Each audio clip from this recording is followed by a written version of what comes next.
mobilizes financial support for Syrians in Syria and for refugees and hosting communities in the region. And I am happy to announce that this year the European Commission is pledging over 3 billion euros. This builds on the pledge made at last year's conference of 560 million for this year and adding an extra 1 billion to it. And we are pledging the same total amount, 1.56 billion, for 2023. Together with the additional bilateral pledges from the EU member states, this is the European Union contribution, and the total pledge generated from all the participants at the conference will be announced in the closing session. I hope that we will be able at least to match the pledges made last year, because the need has not been decreasing since last year. This funding will cover the needs of the refugees within and outside Syria and supporting the neighbor regions that so generously hosted them over more than a decade now. For more than 10 years, the neighbor countries have been hosting these refugees. And it will also support early recovery and resilience, helping Syrians to rebuild their life. Allow me to say that this does not mean that we would be funding reconstruction. We won't do that until a genuine and comprehensive political transition in Syria will be underway. The participants on the conference has reaffirmed their continued commitment of the international community to an overall and comprehensive political solution to the conflict in Syria, in line with the United Nations Security Council resolution. And we support the efforts of the United Nations Special Envoy for Syria, Mr. Pedersen, to generate momentum for the political process through the step-by-step process that he has been putting in place. Participants also have been recalling that now it's not time to normalize relations with the Syrian regime. It's not time to normalize relations with the Syrian regime, for which we would have to fundamentally change course and engage meaningfully in a genuine political process, which is, by the time being, not the case. Normalization as such will not bring any concessions for the regime. On the contrary, it is likely to comfort the regime in its situation that their behavior is not accepted. In the interest of the Syrian people, pressure must be maintained on the Syrian regime to engage in the United Nations sponsored political process. Participants in the conference also recognized the legitimate aspiration of the Syrian people for justice and accountability for the terrible crimes that have been committed against them in the course of the conflict. You know that today's meeting was preceded, as always, by the Day of Dialogue to make sure that Syrians has a voice, and this voice are being listened. The Day of Dialogue allows for the broader participation of civil society actors from Syria and the region. Participants exchange views, ideas, and projects for the future of Syria. It is obvious that Syrians want to create the conditions for a durable peace in Syria themselves. They should be the actors of the building of a new Syria. They want the chance to live their lives independently of and despite the Assad regime. They want to regain control of their future, no longer depending on emergency handouts. It's very much understandable but by the time being we have to continue supporting them. And I want to make a call for the international community to think meaningfully about how to help the Syrians themselves to build peace and ensure the development of their country. To conclude, I can say after this meeting this morning that the entire international community remains convinced that a comprehensive political solution brokered through the United Nations is the ultimate imperative. And I can say on behalf of the European Union that until the process is being fulfilled, the Syrian people will not be forgotten by us, whatever other events require our attention. Thank you very much. So now we take the questions. In the room we have the microphone, and if you want to ask a question online, then just raise your hand in the Zoom facility. First question in the room I've seen. Go ahead, yes. Yes, use the mic, please, yes. It works like it's on. Hi, thank you. Vince Chadwick from DevEx.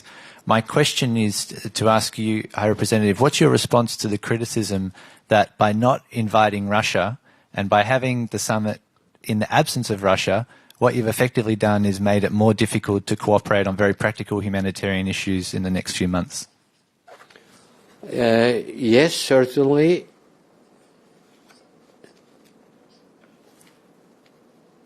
Russia has not been invited. And Russia has not been invited because we are inviting those partners who have a genuine, a real interest to contribute to peace in the world. And Russia, with its aggression to Ukraine, has shown that clearly that it has not such interest to maintain peace in the world. And the European Union, along with many other partners, will continue sending a clear message of rejection of the Russian military aggression against Ukraine in all international fora. This has not been a problem, although the United Nations has chosen not to co-host this last conference in light of our decision not to invite Russia, but the United Nations has actively participated and being represented at a very high level, like example, United Nations ICR Chief Filippo Grandi and Special Envoy Pedersen. So the work of the conference has not been made more difficult, and the relations with the United Nations has been positive in spite of this non-invitation to Russia. Thank you very much. Next one, Irini, please. Thank you, Peter. High Representative, I'd like to ask you, you've just mentioned that we should not expect any normalization of EU ties with Bashar al-Assad at the moment. Under what kind of circumstances should we expect a normalization of the ties? And secondly, on Russia, despite the robust packages of sanctions, Moscow continues the onslaught and keeps trying to divide the European Union. How EU is going to respond to Moscow? Thank you. We continue discussing at the level of the permanent representative of the member states in order to get an agreement that could be adopted by the Foreign Affairs Council, which is the body that has a decision capacity on sanctions. We continue working on that. There are still some difficulties pending. I hope that before next meeting of the Foreign Affairs Council, which is going to take place next Sunday, these difficulties will be raised, and otherwise we will have to raise the level of discussion at the level of ministers at the Foreign Affairs Council. And I explained that no normalization without changing on the behavior of the Assad regime. Clearly, we are not going to fund the reconstruction. We are not going to normalize our relations with the Assad regime as far as there is not a deep change on their attitude towards the Syrian people, and they don't allow and they don't participate in good faith in a political transformation of the country. And on Russia, that was a question. Yes, and there is something not related exactly with Syria regime, but with the Syria pledging conference as the discussion on the sanctions. There is something new that you mentioned, and I want to use this opportunity to explain that today, apart from the discussion on sanctions against Russia, it's a different issue, we have agreed, the member states has agreed, and I've been issued a collective statement condemning a cyber attack that have been taking place since the beginning of the year against the Ukrainian government.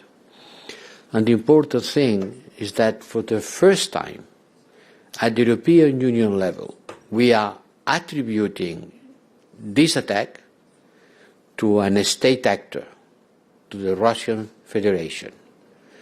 In the past, we have been saying that there were attacks coming from Russia. But one thing is to come from the Russian territory, and another thing is clearly attributed to the Russian Federation government. 1 hour before Russia launched its aggression against Ukraine on the 24th of February, the Russian Federation carried a cyber attack against the Kiev satellite. This caused significant communication outage and disruptions across several public authorities, enterprises and users in Ukraine, and affecting also some of our member states and international partners. Certainly, this cyber attack facilitated the Russian military aggression. And this cyber attack proves the multiple layers of aggression and hybrid warfare that Russia is leading against Ukraine. Disinformation is one part of these multiple layer attacks. And now, once we have attributed to the Russian Federation government, I want to stress this, then we will have to work together with Ukraine, our international partners, on how to prevent, discourage, deter, and respond to these cyber attacks that we certainly attribute to the Russian Federation. Thank you. Next question was over there. Richard Colborne from BBC. You say no normalisation, no reconstruction funding for Damascus. But do you see any discussion at all about more engagement with the government in Damascus from European governments or from the institutions? We've obviously seen in the last year new engagement with Damascus from some governments in the Middle East. Is there any discussion about whether there's a danger that Europe misses a moment to engage directly, to sort of push leverage? Thank you. We take this attitude because we believe is the right one, both from a political approach and from getting the best of our resources and preventing the resources coming to support the Assad regime. If you go and spend money reconstructing Syria, it's going to support the Syrian regime. We want to support the Syrian people. But we need to have the guarantees that we can do that in order to support not just their well-being, but their freedom. What is at stake is the political development of the future of Syria. And I think that we are doing the right thing to do. Okay, thank you. Let's take one last question before HREP heads back to the delegates.